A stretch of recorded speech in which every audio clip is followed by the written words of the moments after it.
Good afternoon, everyone, especially to our professor, Dr. Manuel Roman.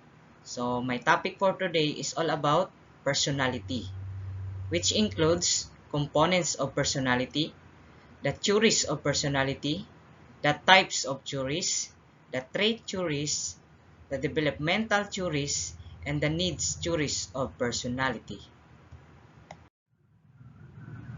What is personality?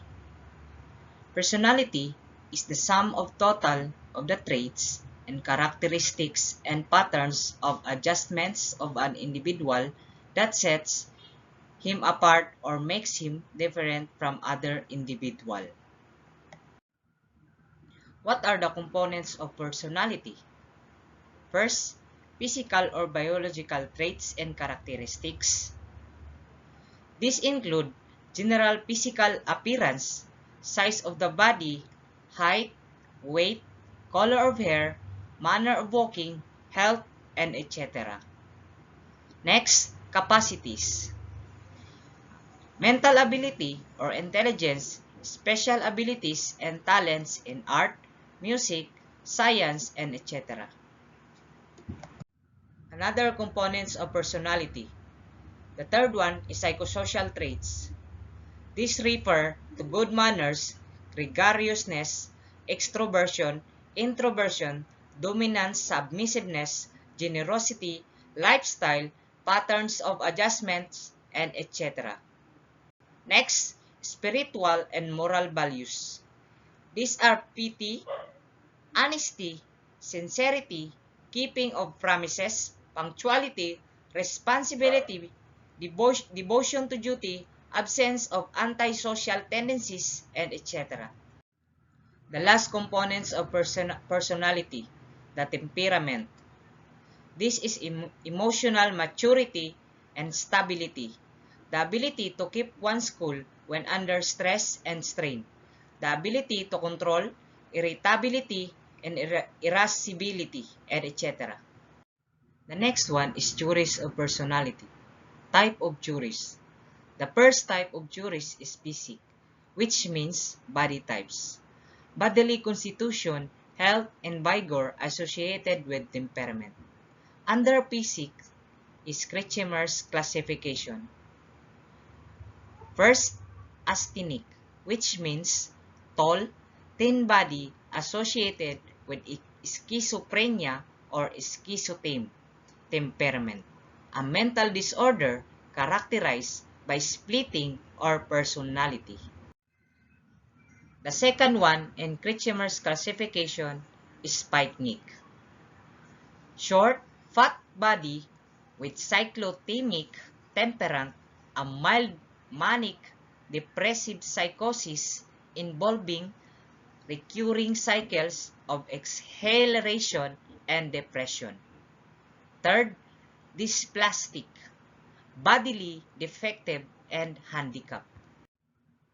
The fourth one is normal, have only mild forms of asthenic and spikenic characteristics and have bodies and temperaments that are appropriate and accepted as normal by the majority.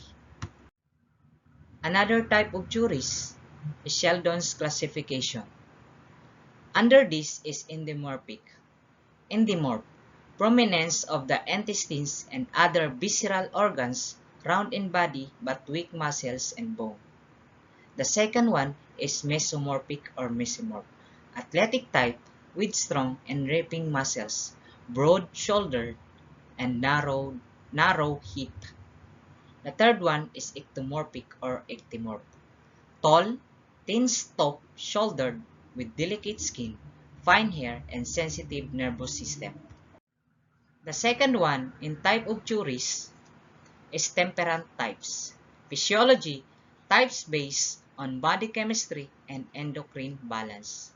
Under temperament types is baserotonic, predominantly endomorphic, loves to eat, seeks bodily comfort, sociable, relaxed in posture and movement, and slow in reactions.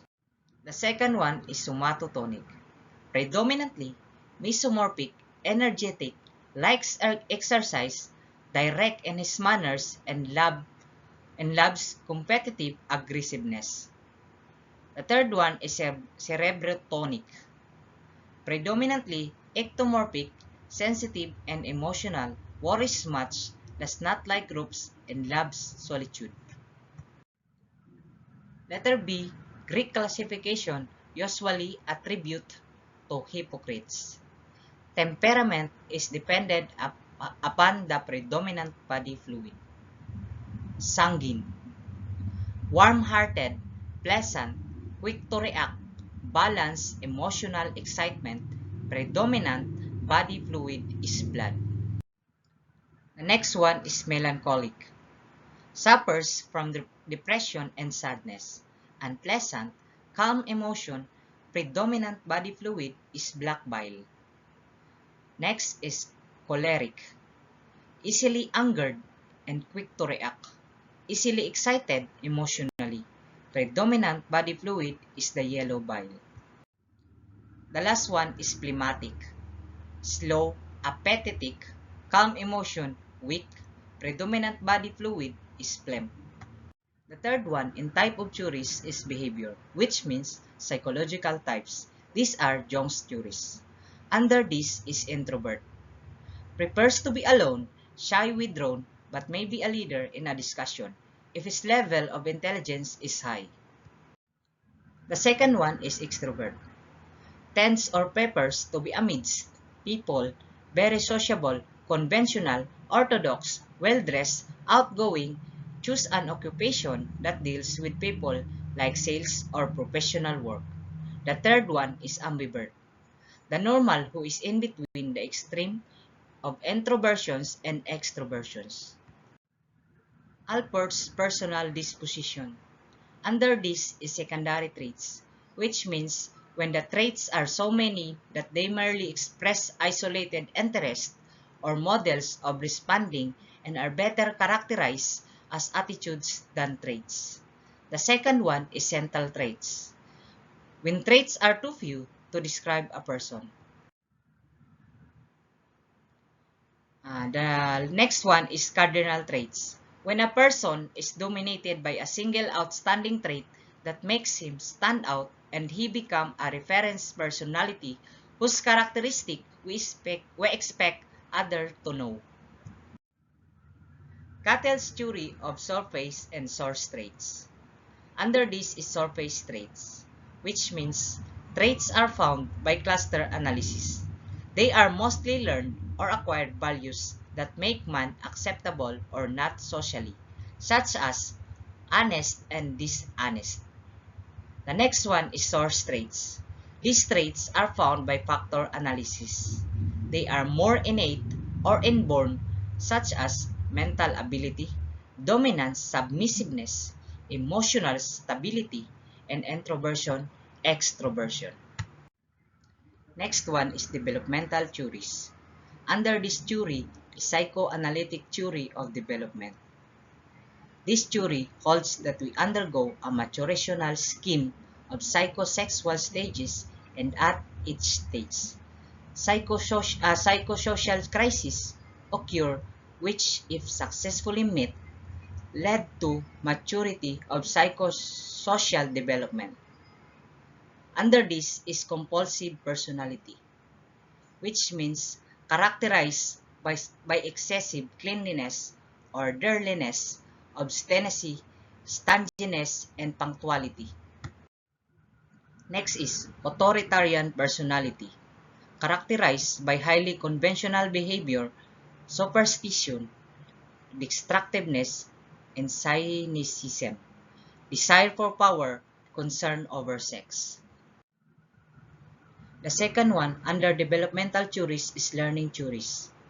According to learning theories, personality is the result of learning through reward and punishment. The third one is role theories.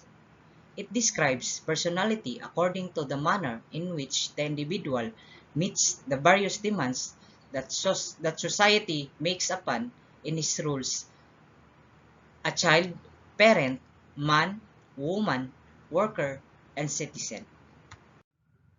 This ends my report. Thank you and God bless us all.